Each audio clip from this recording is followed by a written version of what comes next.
I have fucked up hiring so much in the past 18 months.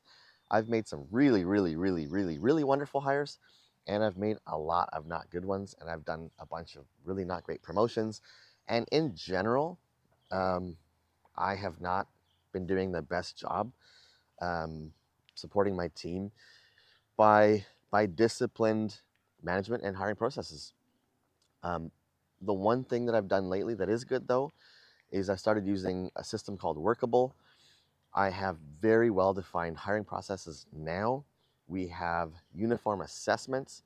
We have hiring kits for each role, um, and fairly well defined SOPs. So now, where before we were just sort of looking for 10 applicants per role, I'm getting like 150, and we're doing a much better job. And so again, I don't know if I've cracked the code or not, but I am working really hard at finding and adjusting, leveling up myself. Basically, I have to level up myself. I've done a really fucking terrible job